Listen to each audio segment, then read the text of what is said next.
បងគ្នាឥឡូវបន្ទាប់ពីខ្ញុំដល់ផ្ទះឬខ្ញុំនឹកឃើញធ្វើមុនគេគឺបេះម្ទេសហើយនេះម្ទេសនៅផ្ទះប៉ាខ្ញុំម្ទេសអាចខាំម្ទេសអាចឆ្មាបងប្អូនអរគ្នាឥ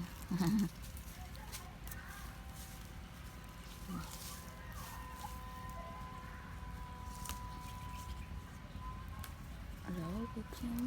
បេះបានមកស្ដាប់ហើយ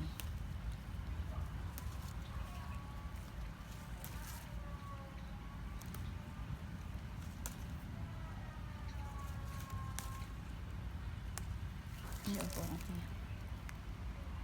បេះបានដៃ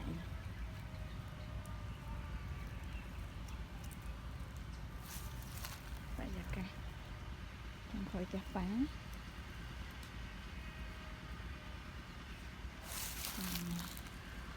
ចាស់ប៉ាតែនៅសុខសប្បាយបងប្អូន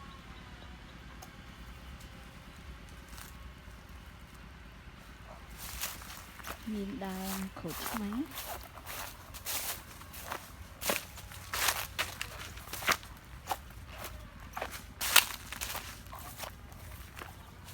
ដើមក្រូចឆ្មាប៉ុន្តែខែនេះចង់វាអត់សូវល្អដោយសារអត់បានស្រូបទឹកចេក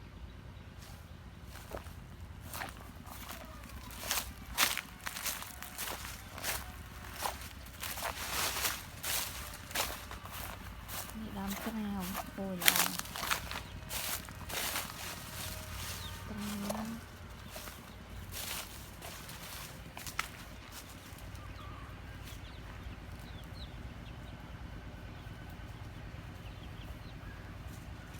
មានស្វាយអូចាប់ដើមក្តឹបវាច្រើនមែនតើនេះក្រូចឆ្មាមកដើមទៀត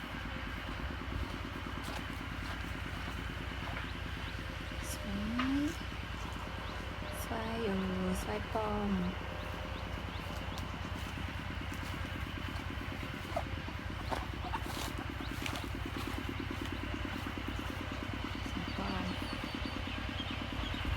អូ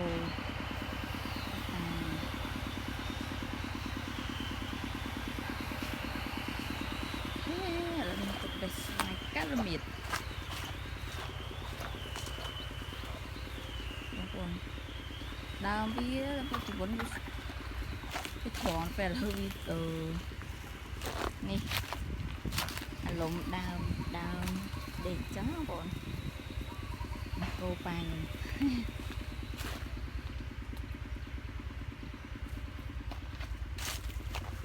្ញុំមើលឡើងទៀតសិនទៀត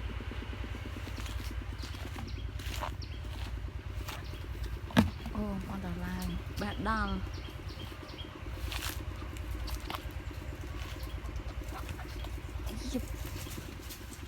លើគិតថាឡើងដល់ចុងស្វាយហើយយ៉ារត់ចិត្តបងសិន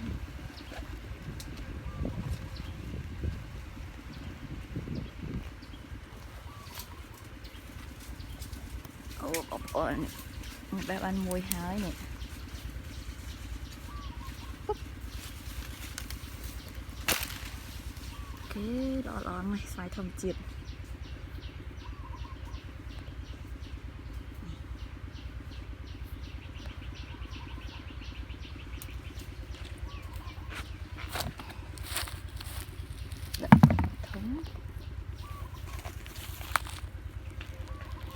នេះទៀត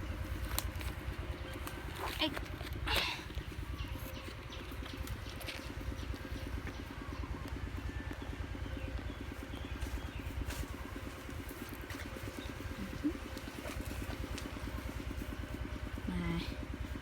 អូជាតិណាបងប្អូនអើយនេះបោះចាំងថ្ងៃបេះមួយមកប៉ាក់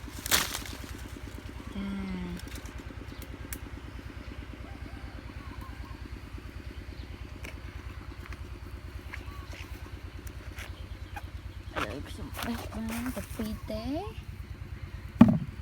តែហូបអស់ងន់ស្វាយដែលខ្ញុំបេះមុនហ្នឹងបេះ 5ទេ6ខ្លះហូបអស់នេះស្វាយរបស់ខ្ញុំចាត់រួចហើយតំណងអាចបងប្អូនស្វាយប៉ោមនិងស្វាយកៅល្ងៀតនេះខ្ញុំចូលចិត្តញ៉ាំវាក្នុងសម្បកអត់ចូលចិត្តអីចិត្តអត់សូវឆ្ងាញ់សូវចូលចិត្តហើយនេះមកទេឥឡូវទៀតខ្ញុំទៅបុកអំបិល